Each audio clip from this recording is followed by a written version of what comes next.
The purpose of this service is to honor our country's flag, to celebrate the anniversary of its birth, and to recall the achievements attained beneath its folds. It is quite appropriate that such a service should be held by the Orders of Elks, an organization that is distinctly American, intensely patriotic, and without counterpart. And now it's my privilege to introduce to you Tom Vigaski, the exalted ruler of Streator Elks Lodge number 591.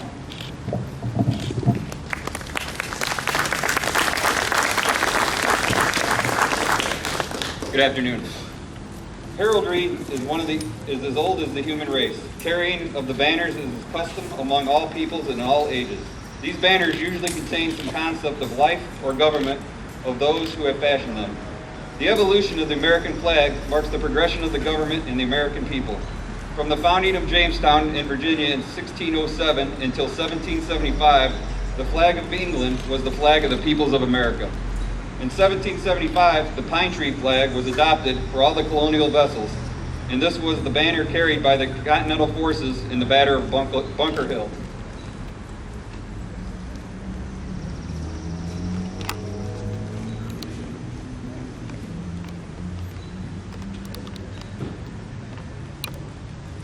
In addition to this, the southern colonies from 1776 to 1777 used the snake flag.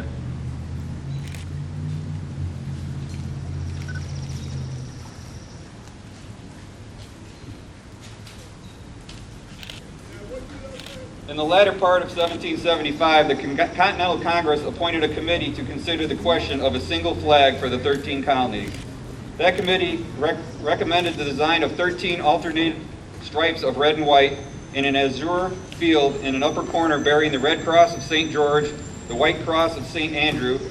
John Paul Jones, the senior lieutenant of the flagship Alfred, hoisted this flag to the masthead on December 3rd, 1775, and 1 month later it was raised over the headquarters of General Washington in Cambridge, Massachusetts, in compliment, as he wrote, the United Colonies.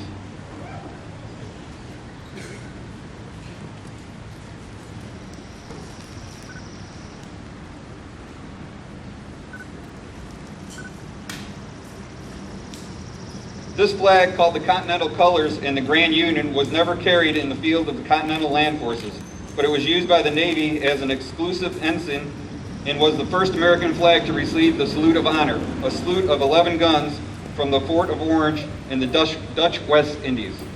In response to the general demand for the banner, more representative of our country, the Congress, in June 14, 1777, provided the flag of the United States be 13 stripes of alternating red and white, and that the Union be 13 stars, white, on a blue field, representing a new constellation.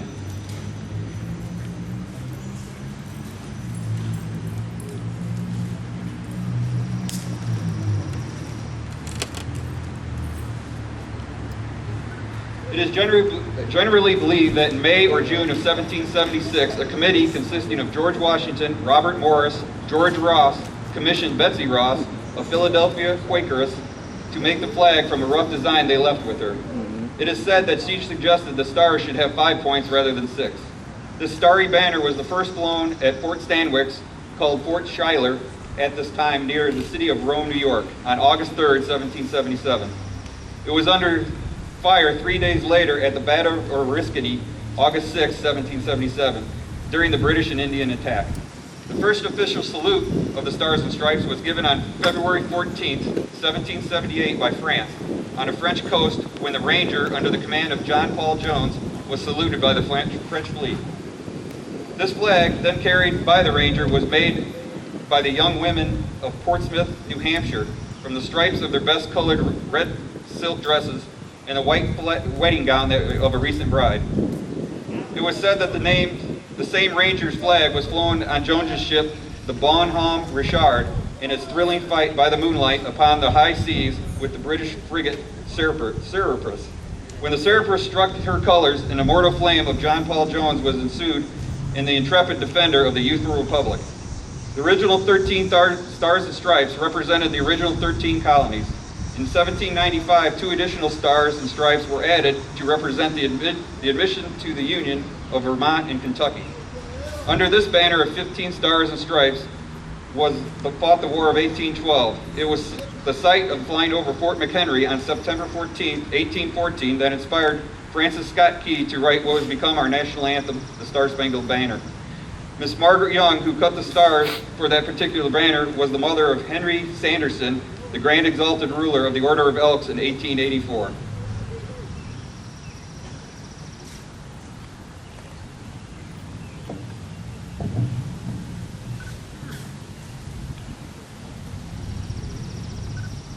The Congress, on April 14, 1818, adopted the resolution that on and after July 4th of 1818, the number of stripes should be 13, and the blue field should carry 1 star for each of the 20 states in the Union, and a new star should be added for each state thereafter admitted.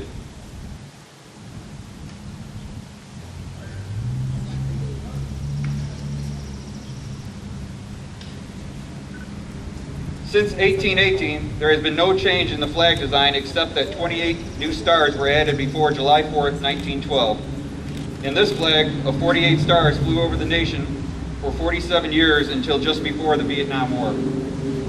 On July 4th, 1959, a star was added for Alaska, our first non-connected state.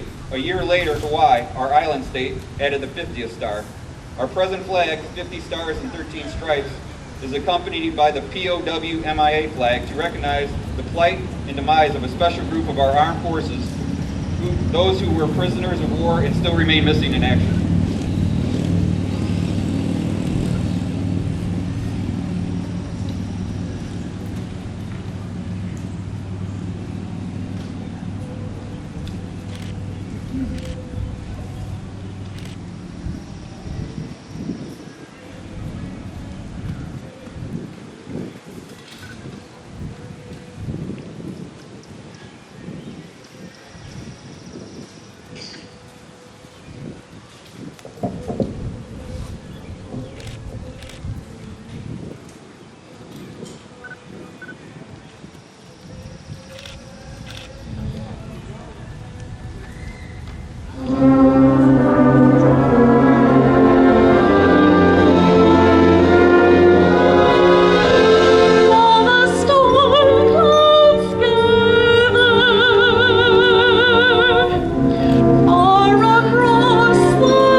Stars and Stripes, flag of the United States of America, the worldwide hope of all who under God would be free to live and do His will. Upon its folds is written the story of America, the epic of the mightiest and noblest in all history. In the days when peoples of the old world groveled in abject homage to the heresy of the divine right of kings, a new constellation appeared in the western skies, the Stars and Stripes, symbolizing the divine right of all to life, liberty, happiness, and peace under endowment by their Creator. To what man or woman is given words adequate to tell the story of the building of this nation? That immortal story is written in blood and sweat, in heroic deeds, and in unremitting toil, in clearing the primeval forest, and in planting the vast prairies where once the coyote and buffalo roamed. Onward swept the nation, spanning wide rivers, leaping vast mountain ranges, leaving in its path villages and farms, factories and cities, till at last this giant nation stood astride the continent from the Atlantic to the Pacific. This is the heritage of the people of the United States. It has been repurchased by each succeeding generation and must be re-won again, again, and again until the end of time, lest it too shall pass like the ancient empires of Greece and Rome. The price of liberty is eternal vigilance. What was won at Lexington and Concord and Bunker Hill had to be repurchased at Ticonderoga and Yorktown. What John Paul Jones achieved upon the high seas in the War of Independence had to be repurchased by Commodore Perry on Lake Erie in the War of 1812. The prestige of Admiral Dewey's victory at Manila Bay in 1898 was re-won by naval battles in the seas about the far distant islands in the Pacific after the sneak attack upon Pearl Harbor and Manila in 1941 had summoned our country to assume its role in World War II. What our troops achieved under the Stars and Stripes at Chateau Thierry and Flanders in World War I, their sons were required to repurchase in World War II in a bloody trek across northern Africa, on the beachheads of Europe, and the Battle of the Bulge. The flag our American men raised at Iwo Jima was the same flag raised in the defense of Incheon, Busan, and Pork Chop Hill in far-off Korea. Then another generation under the same flag bled to stem the threat of communism in far-off Vietnam. Our young people were again called to carry our flag in the defense of a free world in the actions in Grenada and Panama. Willingly, our brave men and women carried out our flag in the honor of the American people into the battle in Operation Desert Storm. And who among us will ever forget the sight of firefighters raising our flag over the ruins of the World Trade Center, the military personnel draping our flag on the side of the Pentagon, or the citizens of Somerset County, Pennsylvania, placing our flag near the site where brave Americans died fighting the hijackers of flight number 993. No other symbol could have offered such comfort as we still today endure the horrors of that day. Today, American armed forces carry our flag in the villages of Iraq, the mountains of Afghanistan, and the jungles of the Philippines, and wherever terrorism may reside. Their struggle against the sponsors of terrorism is the hardest battle yet, and this threat to our nation and to our way of life is certainly as great a challenge as our flag has ever seen. The resurgence of patriotism since September 11, 2001 has rekindled respect for our flag. Today, we see the Star-Spangled Banner wherever we turn, on homes, businesses, automobiles, billboards. Such displays stimulate our love for our nation and for what it stands. They remind us of the sacrifices being made by the men and women of our armed forces around the world, and they are a tribute to the heroes of the police and fire departments of our nation. The greatest significance of this flag, however, lies in the influence it has in the hearts and minds of millions of people. It has waved over the unparalleled progress of a nation in developing democratic institutions, scientific and technological knowledge, education, and culture. It has served as a beacon for millions of poor and oppressed refugees abroad and stands as a promise that the underprivileged will not be forgotten. What it means of the flag of the United States, there can never be a definitive answer to that question. There are people in this world who see it as a symbol of imperialism.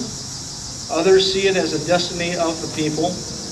But reference to these and similar views of the flag was resolved by Woodrow Wilson when he said, "This flag, which we honor and under which we serve, is the emblem of our unity, our power, our thought, and shape of this nation. It has no other character than that which we give it from generation to generation. The choices are ours. Only love, true love, of our fellow man can create peace. The emblem and token of that love is the stars and stripes, the symbol of the American way of life. Our Father's God, to thee, author of liberty, to thee we sing. Long may our land be bright with freedom's holy light. Protect us by thy might, great God, our King."